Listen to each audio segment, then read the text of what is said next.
नमस्कार, स्वागत आहे तुमचं आपल्या यूट्यूब चॅनलमध्ये ज्याचं नाव आहे मराठी स्टोरीज वर्ल्ड. आणि आज आपण ऐकणार आहोत मन वेडे तुझवर जडले भाग 74. पण त्याआधी ज्यांनी अजून चॅनलला सबस्क्राईब केलेलं नाही आहे, प्लीज जाऊन चॅनलला सबस्क्राईब करा. तसंच बाजूचं बेल आयकन प्रेस करायला विसरू नका. चला तर मग सुरू करूया भाग 74. काय सरप्राईज आहे? अदिती एक्सायटेड होत म्हणाली. सरप्राईज सांगितलं तर ते सरप्राईज राहील का? श्रीने तिच्या डोक्यावर टपली मारली. आदितीने हुंकार भरला. Bye, take care. मेडिसिन्स वेळेवर घे, आराम कर आणि काही वाटलं तर मला कॉल कर. ठीक आहे? चल बाय. हो बाय. अदितीने देखील त्याला बाय केलं. नीला, आवरलं का तुझं? सावित्रीबाई नीलाच्या रूममध्ये येत म्हणाल्या. हो आजी, माझं आवरलं, पण माझं आवरत नाही, नीला हसत म्हणाली. अदिती, काय झालं बाळा? डोळे का भरले आहेत तुझे? सावित्रीबाई तिच्या डोक्यावरून हात फिरवत म्हणाल्या. आई, नीलाशिवाय मला कसं करमेल आणि तीसुद्धा माझ्याशिवाय कशी राहील याची काळजी लागली आहे मला. आजपर्यंत कधीच मला सोडून राहिली नाही ती, अदिती नाकवर ओढत म्हणाली. अदिती, काळजी नको करू, राहील ती व्यवस्थित. खूप समंजस आहे माझं बाळ, सावित्रीबाई नीलाला जवळ घेत म्हणाल्या. हो ना आजी, मी पण तेच समजावत आहे मला. मा, तू काळजी करू नको, आता मी मोठी झाली आहे. तू तुझी काळजी घे आणि लवकर ये. नीला एखाद्या मोठ्या मुलीसारखी बोलत होती. ठीक आहे, पण आजी आजोबांना त्रास देऊ नकोस, गुड गर्लसारखं राहा. हो ग मा, केव्हापासून तू मला हेच सांगत आहेस? मी एकदम गुड गर्लसारखी राहील, पण तू श्री अंकलला घेऊन लवकर ये, नीला तिच्या हाताला विळखा घालत म्हणाली. हो, अदिती म्हणाली आणि नीलाच्या बॅग घेऊन त्या तिघीसुद्धा खाली गेल्या. आली का आमची परीराणी? चला निघायचं का मग? विजयराव म्हणाले आणि त्यावर नीला खुदकन हसली. मा, बाय, नीला म्हणाली आणि अदितीने तिला जवळ घेतलं. तिच्या डोक्यावरून हात फिरवत तिला किस केलं. अदिती, आम्ही येतो बाळा, काळजी घे. मेडिसिन्स वेळेवर घे. काही वाटलंस तर फोन कर. बनी येईलच इतक्यात, सावित्रीबाईंनी तिला सांगितलं. हो आई. सगळे गेल्यावर अदितीला घर खाली खाली वाटत होतं. तिने तिची रूम आवरली. नंतर शकू मावशीला मदत करायला ती किचनमध्ये गेली. अदिती ताई, तुम्ही कशाला आलात किचनमध्ये? जाऊन आराम करा. तुमच्या तिघांचंच तर जेवण बनवायचं आहे, शकू मावशी अदितीला किचनमध्ये बघून म्हणाल्या. मावशी, मला खूप एकटं वाटत होतं म्हणून आले. आज मी जेवण बनवू?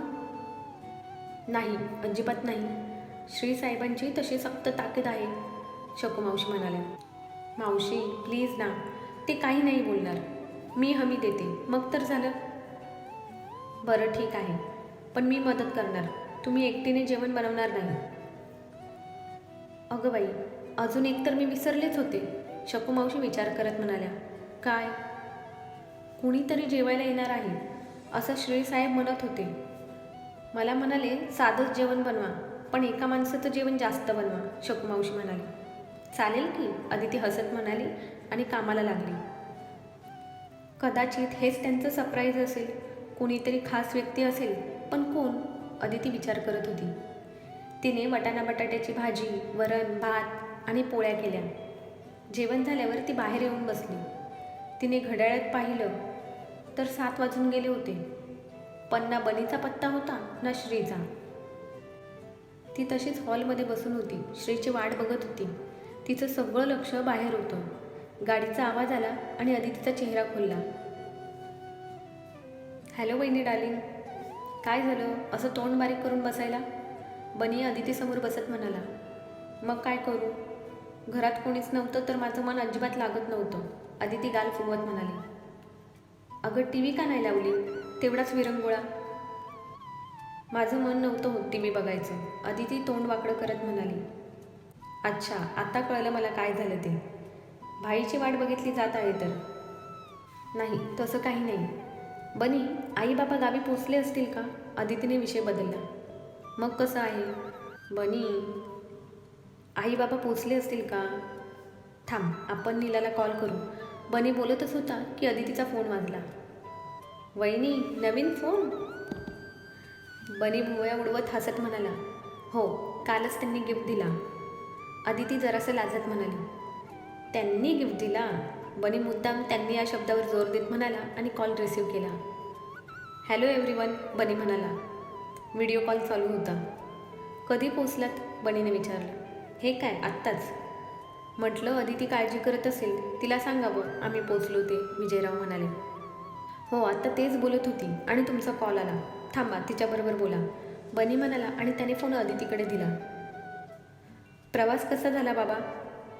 छान झाला, विजयराव म्हणाले. नीलाने त्रास तर नाही दिला ना? अजिबात नाही, एकदम गुणी मुलगी आहे आमची नीला, सावित्रीबाई हसत म्हणाल्या. आई, दगदग नाही ना झाली प्रवासात? नाही ग, एकदम छान झाला प्रवास. बरं, श्री आला नाही का अजून? सावित्रीबाईंनी विचारलं. नाही आले अजून. अदितीचे गाल थोडेसे फुगले होते. ती नाराज आहे हे स्पष्ट दिसत होतं. नीलाबरोबर थोडंसं बोलून तिने फोन ठेवला. बनी, तुझ्यासाठी काय बनवू, चहा की कॉफी? फोनवर सगळ्यांशी बोलून अदितीचा मूड जरा फ्रेश झाला होता. तुला काय आवडेल ते बनव, तोपर्यंत मी चेंज करून येतो, मग दोघे सोबतच घेऊ, बनी म्हणाला आणि फ्रेश व्हायला गेला. तोपर्यंत अदितीने छान स्पेशल चहा बनवला. मग आज भाईची एवढी वाट का बघितली जात आहे? काही खास आहे का? अदितीचं लक्ष अजूनही डोअरकडेच आहे हे पाहून बनीने विचारलं. ते श्री आज मला काहीतरी सरप्राईज देणार असं म्हणत होते. मी सकाळपासून विचार करत आहे काय सरप्राईज असेल म्हणून. अगं, मग कॉल करून विचार ना तो कधी येणार आहे ते. ॲक्च्युली ते मला फोन वापरता येत नाही. मी कधी फोन वापरला नाही ना, म्हणून. मी त्यांना म्हणाले होते की मला नको हा फोन, पण नंतर, असं म्हणत अदितीने त्यांचं संभाषण सांगितलं. किती ग भोळी आहेस तू वहिनी, बनी तिचे गाल ओढत म्हणाला. आई ग बनी, तिने हातावर चापट मारली. आता वाटतेस माझी अदिती बहिणी, बनी तिचा हात हातात घेत म्हणाला. वहिनी, तुझ्या येण्याने ह्या घराला घर पण आलं आणि माझ्या भाईच्या आयुष्याला अर्थ. थँक्यू सो मच परत येण्यासाठी. बनीचे डोळे पाणावले होते. थँक्यू तर मी म्हटलं पाहिजे तुझ्या भाईला. त्यांनी मला शोधलं, माझी वाट बघितली, मला इतकी छान फॅमिली दिली, माझ्या नीलाला नाव दिलं. अदिती भरभरून बोलत होती. त्यात श्रीविषयीचं प्रेम, आदर, आपुलकी सर्व दिसत होतं. हो वहिनी, भाईचं खूप प्रेम आहे तुझ्यावर, म्हणून तर सगळ्यांनी इतका प्रयत्न करूनसुद्धा तो कधीच दुसऱ्या लग्नाला तयार झाला नाही. आणि नीलाचं म्हणशील तर भाईने नाव देण्याआधी तर तूच तिला त्याचं नाव दिलं आहे. मी नीलाला श्रीचं नाव दिलं म्हणजे? मला काहीच कळलं नाही. अदिती बनीकडे बघत म्हणाली. भाईने सांगितलं नाही तुला? बनीने आश्चर्याने विचारलं. नाही, काहीही विचारलं की तुला आठवेल हळूहळू असं म्हणतात, अदिती नाराजीच्या सुरात म्हणाली. पण तू मला आता सांगणार आहेस हा? नाहीतर मी तुझ्याबरोबर बोलणार नाही. अदितीने तर धमकीच दिली. आता बिचारा बनी अडकला. सांगितलं तर भाईचा ओरडा ऐकावा लागेल. गप्प बसलो तर वहिनी बोलणार नाही. आता काय करू मी? देवा, तूच काहीतरी कर, मार्ग काढ आता. मोठ्या धर्मसंकटात अडकलो आहे मी, बनी मनातल्या मनात बोलत होता. आणि तेवढ्यात बाहेर गाडीचा आवाज आला. वहिनी, भाई आला वाटतं, मी तुला उद्या सांगतो, बनी म्हणाला आणि मनातच वाचलो म्हणून त्याने सुस्कारा सोडला. श्री आत आला आणि अदितीचा चेहरा खुलला, पण थोड्याच वेळासाठी.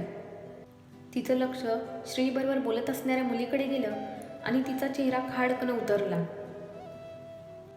समोर तिच्याच वयाची एक मुलगी श्रीबरोबर बोलत आत येत होती. मध्येच दोघेही हसत होते. गोरीपान, कर्ली हेअर, नाके डोळे तरतरीत, मध्यम बांधाची ती मुलगी शॉर्ट वन पीसमध्ये खूपच आकर्षक दिसत होती. तिला पाहून अदिती अनसिक्युअर झाली होती. बरोबर बोलत होती वहिनी, मी श्रीला सूट होईल असं तरी दिसायला पाहिजे. मी गावंढळ आणि अडाणी दिसते, तर श्री किती स्मार्ट, डॅशिंग आणि हँडसम आहे. किती सुंदर मुली दिवसभर श्रीच्या अवतीभोवती फिरत असतील. आणि तरी ते माझ्यासाठी थांबले होते. त्यांचं माझ्यावर प्रेम आहे म्हणून. निदान त्यांच्या प्रेमासाठी तरी मला त्यांच्या योग्य बनावं लागेल. तिने तिच्या चेहऱ्यावरचे भाव लपवले आणि एक हलकीशी स्माईल फेसवर आणली. अदिती मनातच विचार करत होती. अदिती, त्या मुलीने पुढे येऊन अदितीला पटकन मिठी मारली. अदितीसाठी हे अनपेक्षित होतं. ही मुलगी कोण आहे? आदिती विचार करत होती, पण त्याच वेळेला तिला ती मुलगी तिच्या जवळची कुणीतरी आहे असं वाटलं. आदिती, कशी आहेस ग तू? कुठे गेली होतीस का आम्हाला सोडून? माझंच चुकलं. तुला त्या दिवशी एकटीला सोडलं नसतं तर हे सर्व झालंच नसतं. ती मुलगी रडत बोलत होती. म्हणजे? आदितीने तिला बाजूला करत गोंधळून विचारलं. कस्तुरी, तू शांत हो आधी. शकू मावशी, पाणी घेऊन या. श्रीने आवाज दिला आणि कस्तुरीला चेअरवर बसवलं. कस्तुरी, आदितीने तिचं नाव तोंडातल्या तोंडात घेतलं. ती काहीतरी विचार करत कस्तुरीकडे निरखून बघत होती. श्रीने कस्तुरीला पाणी प्यायला दिलं. तू कोण आहेस? आणि तू हे काय बोलत होती? तुला पाहून तू माझीच जवळची कुणीतरी असल्याची अनुभूती होते मला, आदितीने विचारलं. मी कस्तुरी, तुझी बेस्ट फ्रेंड. आदिती, मला माफ कर गं. मी तुला एकटीला सोडणार नाही असं वचन दिलं होतं मी श्री जिजूंना, पण ते पूर्ण नाही केलं मी, कस्तुरी रडत बोलत होती. कस्तुरी, स्वतःला दोषी मानणं सोडून दे. तुझी काहीच चूक नव्हती यात, श्री तिला समजावत होता. त्या दिवशी आपल्या सेमिनारनंतर एक पार्टी ठेवली होती, पण तुझं मन नव्हतं ती पार्टी अटेंड करायचं. तू त्याच दिवशी रिटर्न जायचा निर्णय घेतला आणि मी सुद्धा तुझ्याबरोबर येणार होते. पण माझा कझिन काही केलं ऐकायला तयार नव्हता. त्याने त्या दिवशी मला त्याच्या घरी राहायला बोलवलं होतं आणि सकाळी मी इथून निघणार होते. मी तुला खूप कन्व्हिन्स करण्याचा प्रयत्न केला माझ्याबरोबर चल म्हणून, पण तू नाही ऐकलं. मी तुला स्टेशनवर सोडून माझ्या कझिनकडे गेले आणि रात्री मला तुझ्या ॲक्सिडेंटची खबर मिळाली. मी तुला त्या दिवशी जाऊन नसतं दिलं तर हे सगळं झालंच नसतं गं. कस्तुरी खूप रडत होती. तिची तगमग दिसत होती. कस्तुरी, आदिती तिच्या गळ्यात पडली. आदू, मी खूप खुश आहे गं तुला जिवंत पाहून. आता माझ्या मनावरचं ओझं उतरलं असं वाटत आहे. आजपर्यंत मी खूप गिल्टमध्ये जगत होते. आज मला रिलॅक्स वाटत आहे, कस्तुरी डोळे पुसत म्हणाली. डॉक, मैत्रीण भेटली तर आम्हाला विसरलीस का? बनी कस्तुरीकडे बघून म्हणाला. नाही, बोल, कसा आहेस? मला तर वाटलं तूच मला विसरलास. किती दिवस झाले, ना फोन ना मेसेज. कस्तुरी जरा शांत झाली होती. ती नाक वर ओढत म्हणाली. तुम्ही गप्पा मारा, मी आलोच फ्रेश होऊन, श्री म्हणाला आणि जागावरून उठला. तुम्हाला चहा कॉफी काही पाहिजे? आदितीने श्री आणि कस्तुरीला विचारलं. नाही, आता डायरेक्ट जेवणच करू. काय कस्तुरी, चालेल ना? श्रीने विचारलं. हो जिजू, कस्तुरी म्हणाली आणि श्री वरती निघून गेला. सॉरी डॉग, वेळच नाही भेटत आजकाल. तू बोल, तुझं कसं चाललं आहे? लग्नाची बोलणी कुठपर्यंत आली आहे? बनीने कस्तुरीला विचारलं. मस्त, बोलणी बघू चालू आहे. आता सगळं जिजूंच्या हातात आहे. आदू, तुझी ट्रीटमेंट काय म्हणत आहे? काही फरक आहे की नाही? कस्तुरीने तिचा हात हातात घेत विचारलं. फरक तर आहे, पण एकदम अंधूक एखाद दुसरा प्रसंग मला दिसतो किंवा आठवतो. जसं आता तू मला मिठी मारली ना, तेव्हा मला तू आणि मी एका स्कूटरवर दिसलो. खरंच? म्हणजे तुला मी आठवले? कस्तुरी खुश होत म्हणाली. तिच्या डोळ्यांमध्ये चमक होती. आठवली असं नाही म्हणता येणार. सगळं नाही आठवत गं, फक्त असं थोडं थोडं जाणवतं, आदिती नाराज होत म्हणाली. आदू, काही नाहीपेक्षा थोडं तरी तुला आठवतं ना. मग प्रगतीचं आहे म्हणावं लागेल. आठवेल तुला सगळं हळूहळू. कस्तुरी तिच्याकडे बघून म्हणाली. आदितीने हुंकार भरला. आदू, खूप मिस केलं गं तुला मी, कस्तुरी तिच्या गळ्यात पडत म्हणाली. डॉक्टर मॅडम, भूक नाही लागली का? की मैत्रिणीला बघून तहानभूक पळाली? श्री स्टेप्सवरून उतरत तिला चिडवत म्हणाला. हो जिजू, आज मला जेवणाची खरंच गरज नाही, एवढी खुश आहे मी, कस्तुरी हसत म्हणाली. चला जेवून घेऊया, मी जेवण लावते, आदिती म्हणाली. चौघेही जेवता जेवता गप्पा मारत होते. अदिती, हिचं लग्न ठरलं आहे, तुला काही बोलली की नाही? श्री कस्तुरीकडे बघत म्हणाला. हो, मला कळलं आत्ताच. कस्तुरी, अभिनंदन. पण तिने मुलगा कोण आहे ते नाही सांगितलं का तुला? श्री म्हणाला आणि कस्तुरीच्या हातातला घास हातातच राहिला. कोण आहे मुलगा? मी ओळखते का त्याला? अदिती चमकली. तिने श्रीकडे बघितलं तर तो हसत होता. कस्तुरी, कोण आहे तो मुलगा? अदितीने आधीरतीने विचारलं. ती खाली मान घालून गप्प बसली होती. श्री, तुम्ही तरी सांगा ना. अदिती तोंड बारीक करत म्हणाली, मितेश, तुझ्या साक्षी वहिनीचा आत्तेभाऊ आणि तुझा फ्रेंड. मितेश? तिने नाव परत घेतलं. मला नाव ऐकल्यासारखं वाटत आहे श्री, पण आठवत नाही. अदिती म्हणाली आणि तिने श्रीकडे पाहिलं. ठीक आहे, मग आता बघून घे. म्हणजे? अदितीने न समजून विचारलं. कस्तुरीला पिक करायला येणार आहे तो. त्याला तुला भेटायचं सुद्धा आहे. श्री, मग त्यालासुद्धा जेवायलाच बोलवायचं ना? अदिती जरासं रागवत म्हणाली. बायको, मी त्यालासुद्धा जेवायला बोलवलं होतं, पण त्याला काही काम आलं म्हणून त्याला येता नाही आलं. श्री डोळ्यांच्या कोपऱ्यातून तिच्याकडे बघत म्हणाला. कस्तुरी, पण आता तू माझ्या मैत्रिणीबरोबरच नातेवाईकसुद्धा होणार आहेस तर. पण मगाशी तू अशी का म्हणालीस की सगळं श्रींच्या हातात आहे? अदितीला प्रश्न पडला. त्याचं असं आहे की कस्तुरीच्या घरच्यांना काहीच प्रॉब्लेम नाही, पण साक्षीची आत्या तयार होत नाही, म्हणून कमिशनर काकांबरोबर बोलणार आहे मी. बघू, तेच आत्याला समजावू शकतात. त्यांचं ऐकतील त्या, आणि नाहीच ऐकलं तर पळून लग्न लावून देऊ. काय मिळवणी बाई? श्री हसत म्हणाला. अच्छा, म्हणजे जसं आपण केलं तसं? अदिती श्रीवर नजर रोखत म्हणाली.